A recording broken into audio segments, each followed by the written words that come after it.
Thokozani-ke ngani zawethu. Thokozani, sanibonani lonke ngani zawethu.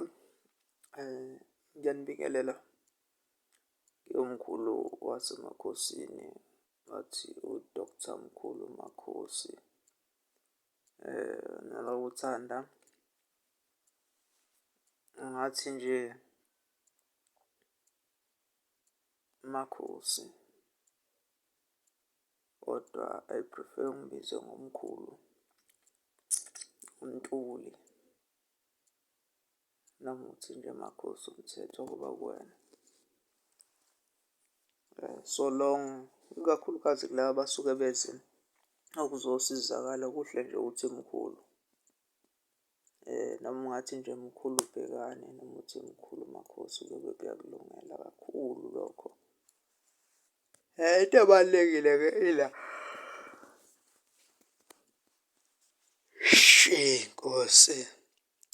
Into ebalulekile ila ngani zakwethu, abantu bayangicela baney'celo.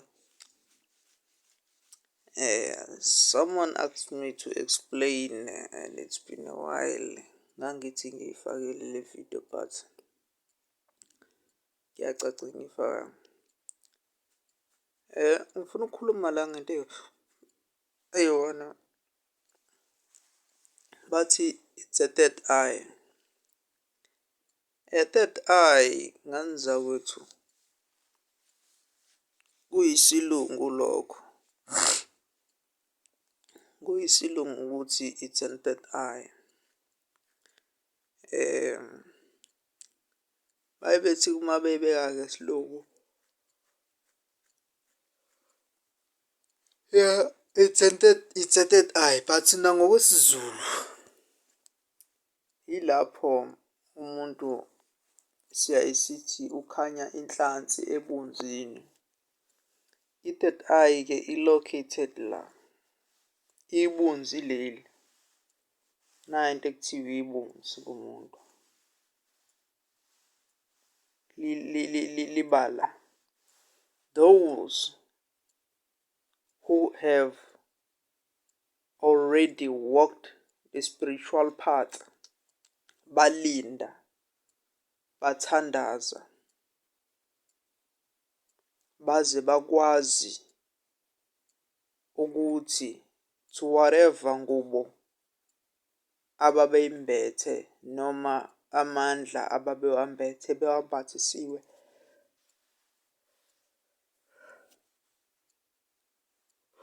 whether amandla akho they were possessed by being with the source of a fire, noma with the source of water or spiritual or air, noma earth or forest and earth ngiyakuthathe njengelokhuzane yona. Ongangizwa-ke ngithi uma ngabe kungenzeka uthole ukuthi amandla ekumbethe wena, ekwembethe nje noma wawanikeze okuyisipho sakho, ngaba unikeze amandla ekuloyo somlilo, edlozi lamandla lishisa ubuhanguhangu, leli abaye bethi it's a sun god most of the time.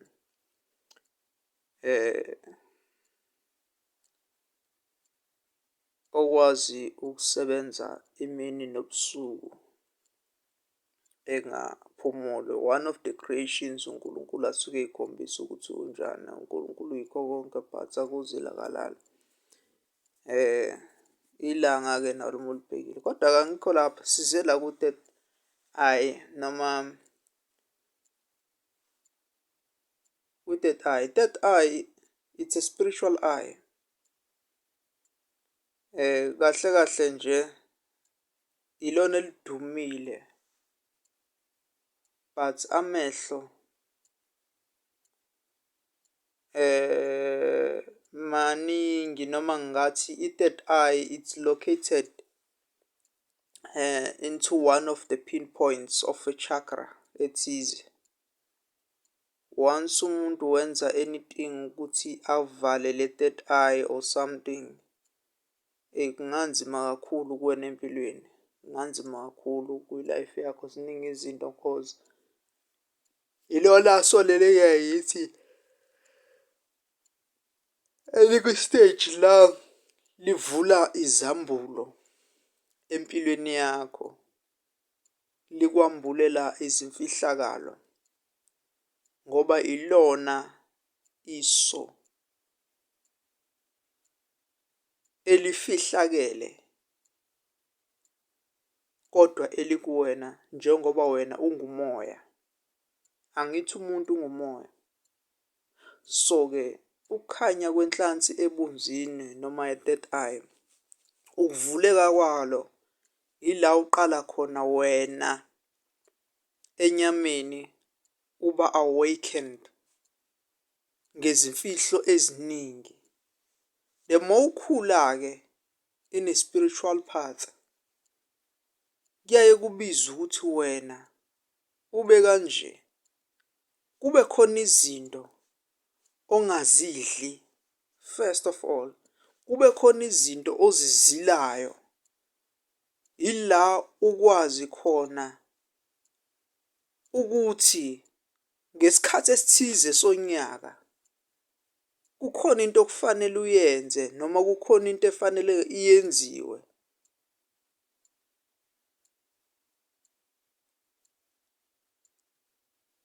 Ngesikhathi sokuthatha kwemisa kusempondo zankomo, yini wena otshela ukuthi kufanele uyenze? Phakathi kwamabili ebusuku, ekuseni, ngokuthatha kwemisa lapha ezansi, noma lapho seliyozilahla kunina noma emini bebade, noma ngesikhathi sentwasabusika, ngesikhathi sokugcwala kwenyanga, nalapho inyanga isuke isithele khona, kwenziwani? Wena ngalesikhathi isiphi isikhathi okufanele uye ngaso emanzini? Isiphi isikhathi okufanele ukhuleke ngaso, ulile udazuluke? Nxa uzawulila udazuluka uyoyiqonda imfihlo uma kuvuleka yo-third eye. Imfihlo eyabekwa ngeke ngiyibone ibekwa lapha eBhayibhelini le ethi kunemfihlo eyayishiwo kuthiwa abathandazi noma ukhona owakhuleka wabheka odongeni noma obondeni kwaba njengesimo somuntu odazulakayo, kodwa uNkulunkulu waseyakhuleka lapho kulowo mkhuleko wakhe washeshe wawuzwa uJehova. Ngiyalibala leli vesi kodwa ivesi manje libuya la olimini lwami. Kodwa lento lena engichaba ukuthi ngifuna ukuthi uyazi, wambulelwa kakhulu ngoba nakhona lento ekuthiwa i-chakras fanele sikwazi ukuthi sike sikhulume ngayo, and some pinpoints of the chakras lapho noma some important spaces la umuntu okwazi ukuthi avikeleke khona. Thina njengezinyanga esikwazi ukuthi sizithinte ngaphandle kwale crown chakra. Crown chakra i-located somewhere la. Some abayebeni bavane bacabe noma uliphi ikhanda, abazi ukuthi kucatshwa kuphi. Ya, kodwa-ke angeke ngikho lapho. Kodwa uma uthola umuntu osuke ejulile uyokutshela uma ngabe ugobela wakho wayejulile ngempela, noma uma ngabe umuntu wakho kwakuwumuntu okuthwasisayo wayenedlozi la ngempela leqiniso, noma wayenedlozi futhi elinakile ukuthi lithini engaphazamiswanga izithiyo ey'thize zomhlaba. I-third eye-ke ile thina kuyaye kuthiwa kuqala kwakuthiwa umuntu ukhanya inhlansi ebunzini uma ngabe enogazi, ethandeka, yonke into la eqhamuka khona ngoba kwakunaney'hlanzo zokwenza ukuthi umuntu abe naleyo nto. That's another part yakudala, but to the spiritual part ilapho wambuleleka khona njengoba sengishilo. Wambuleleka uze wambuleleke ngisho ekuthenini fanele wazi ukuthi isithunzi sakho ukuze wena ungathwebuleki, ngoba baningi abantu obavela bafice nje uvana ubuka ukuthi Nkosi yami lo muntu akakaze ahlangane nobunzima, akakaze ahlangane nama-challenges anzima emhlabeni. Umuntu osathi yena ngeke ziyenzeke into ethize emhlabeni, lowo muntu ngiyamthatha njengengane esancela ubisi nesabhebhidla amagwebu.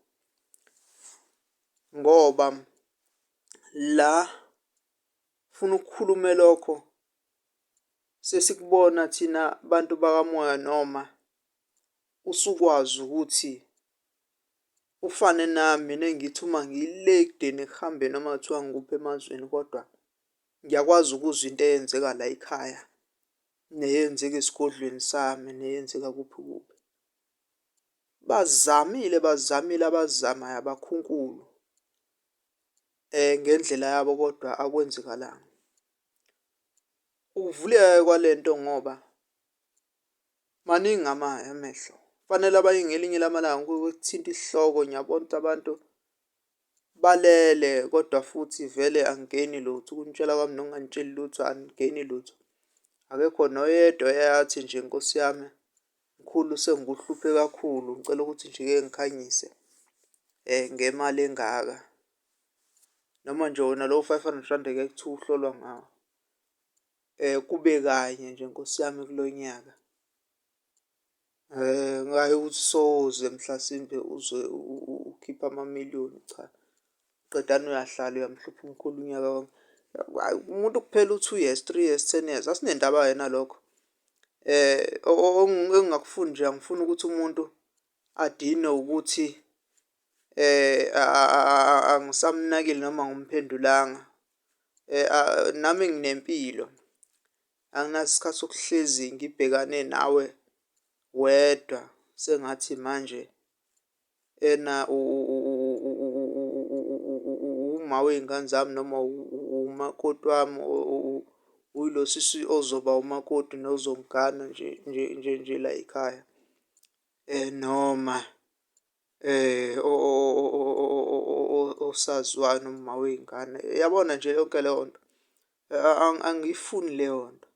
Kodwa ngisho noma kunjani, ngisho uma wami ngisho kuthiwa kubani, into ebalulekile abantu abasuke sebela phambi kwami esigodlweni, ngoba wena usuke usazongibelesela ngama-S_M_S nangani ngani kungekho yinto ngisho okhanyise ngayo nangalawa makhola akho. Mina ngiyaye ngisho-ke ngane zakwethu, cha, ukuncengana cha, ngeke size sincengane nje. Uyohamba uthuthe ngohambo lwakho. If you believe kuMkhulu waseMakhosini, uyobhiliva. If ungasabhiliva, awubhilive. But if uzokwazi, ngakho I choose ukuthi empilweni ngi-establish-e kube khona okunye engikwenzayo besides ukusebenza abantu. Ngoba ngingenawo lo moya, le nhliziyo yokuncenga kakhulu. Umuntu uyamhawukela ngimsize. Sibuye size la, sikhohle indaba yokubalisa. La ngane zakwethu, a third eye, an opening ye-third eye, kunama-signs owezwayo. Angeke ngize ngikutshele wena. Umuntu engiyokwazi ukuthi ngize ngimthathe ngimtshele specifically, unless uma ngabe umoya wami uvumile uthandile, ngiyoyikhipha leyo nto leyo, khipha naleyo video ukuthi the time kuzo-open-a i-third eye. But-ke nganitshela nje ukuthi kuba nezinto okwaziyo ukuyizila. Okokuqala nje uyakwazi ukuzila ukudla. Uyakwazi ukuthi ube nesikhathi ukuthi ngesikhathi esithize manje uzwa kuthiwa hayi no, ngeke. Kungathi ngingadla inyama esikhathini esithize, inyama emhlophe noma inyama ebomvu, engathi njengamanje ngake ngidle izinto ezihlaza esamfino kuphela, kodwa uyaye uziliswe uhlobo oluthize lenyama. Kwesinye seyisikhathi uziliswe izinto ey'thize, uziliswe kuningi nje oziliswa khona, ngoba usuke sowungawambulela, usuke kuncedwa wena nale nyama yakho ukuthi ukwazi ukuqonda okuningi. That's an opening of your third eye. Mayisivulekile, uwambulela ngezinto ey'ningi ezisuke zijulile, okuyizimfihlo nezimfihlakalo zezulu, emhlabeni nasezulwini and beyond kuwena.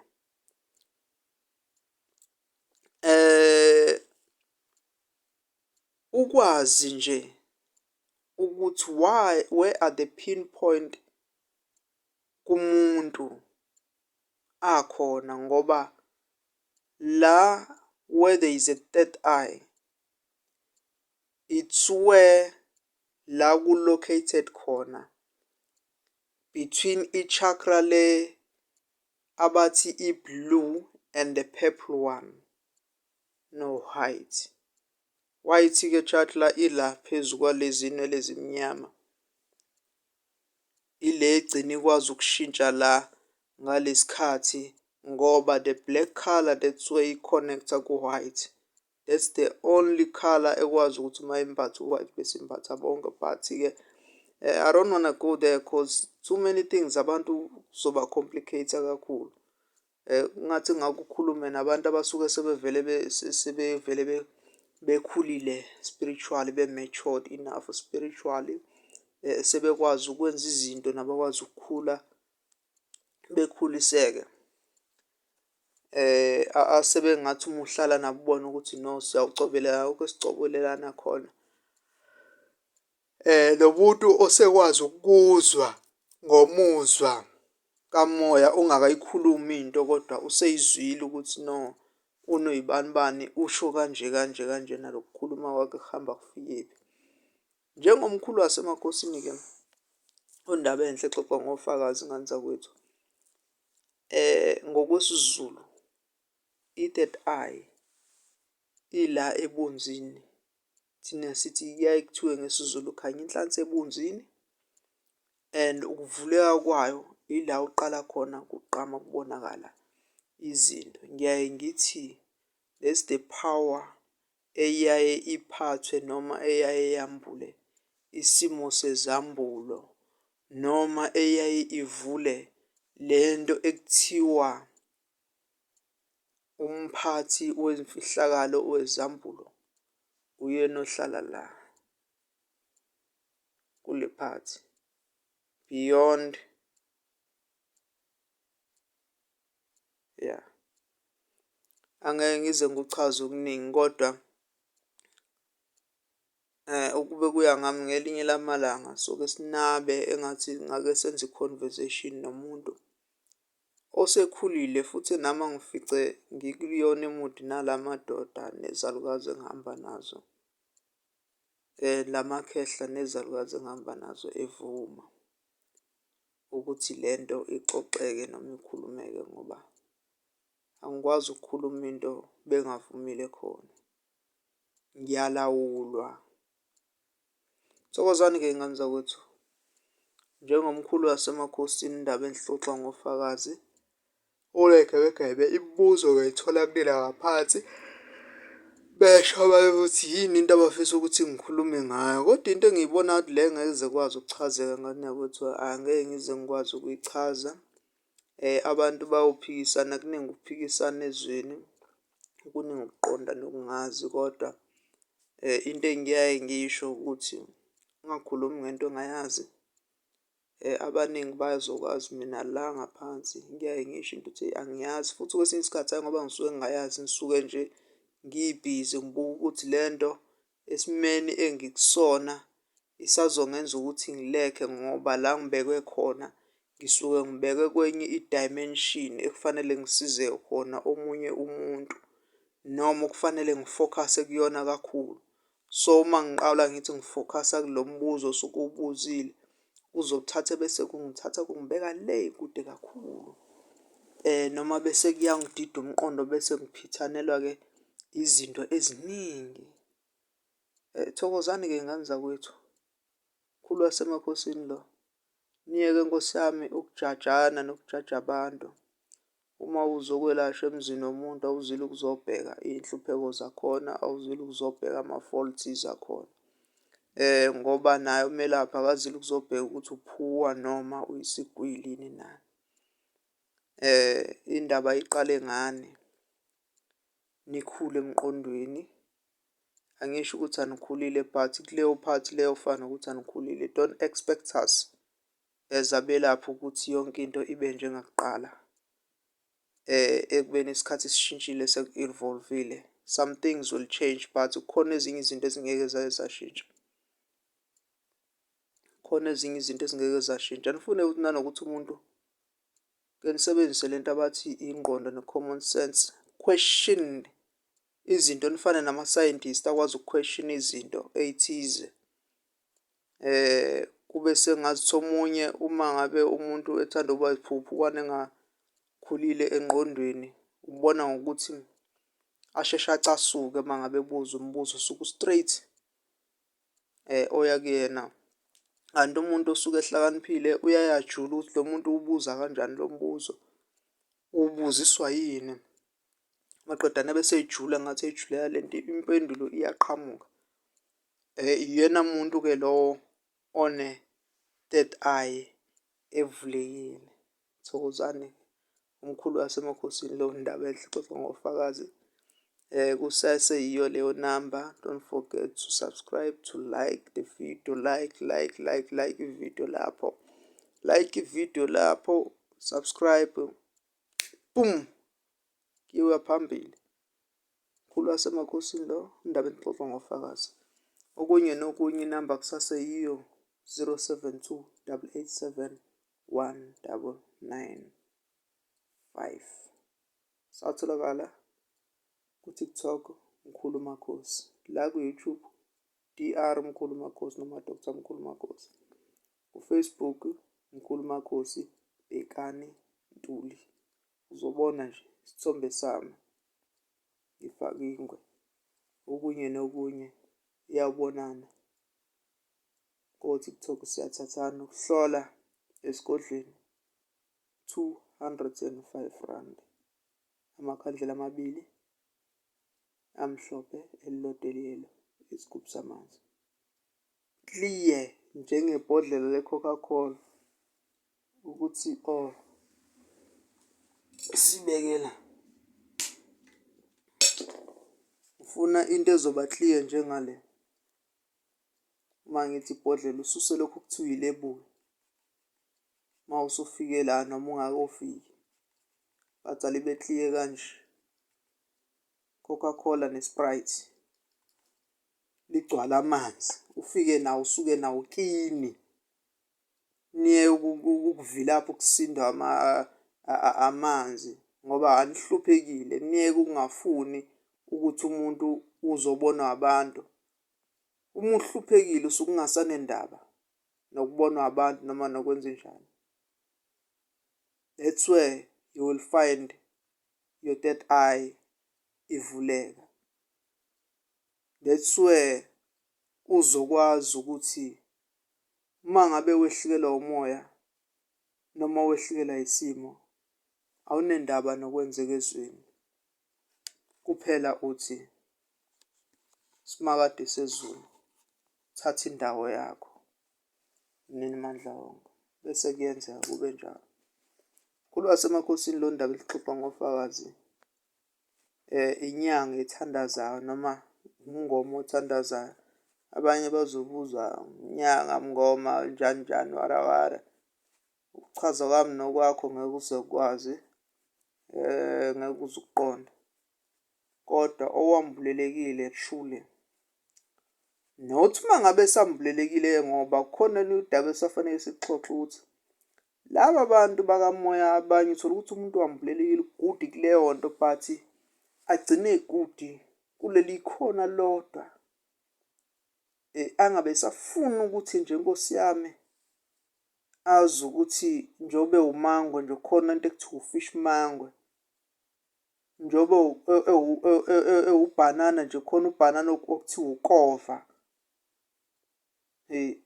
Ohlakaniphile uyangizwa ukuthi ngithini. Njengoba ngiyisihlabathi nje esimnyama khona isihlabathi esimhlophe sasolwandle. Ohlakaniphile uyangizwa ukuthi ngithini. Nowambulelekile. Thokozani engenza ukuthi Mkhulumakhosi indaba exoxwa ngofakazi noyigamegame mfungele. Walking Dictionary. Pho kusenjalo akukashintshi lutho. Kusenjalo la ekhaya. Nawe wobekezela ubonge ukwenza okwenzayo. Alikho icala Nkosi yami nangabe sewathola usizo komunye uzakwethu. Ngeke sithi ukuthi uthathekile but ngokubuza into eyodwa uthi wawuxoshwe yini la ekhaya. Thokozani ngani zakwethu uma uhlangana nabo ukuthi wawuxoshwe yini kodwa ngani zakwethu. Ngiyabona kwabaxoshwe ubude nabasaxakwe Nkosi yami izikweletu. Siyabonga ngani zakwethu Mkhulumakhosi indaba exoxwa ngofakazi nibe nosuku oluhle. Nibe nemini enhle, nibe nobusuku obuhle. Nje nikhule ngokukamoya. Ningakhohlwa comment section phakathi nayo. Siya phambili. Ndawo amen.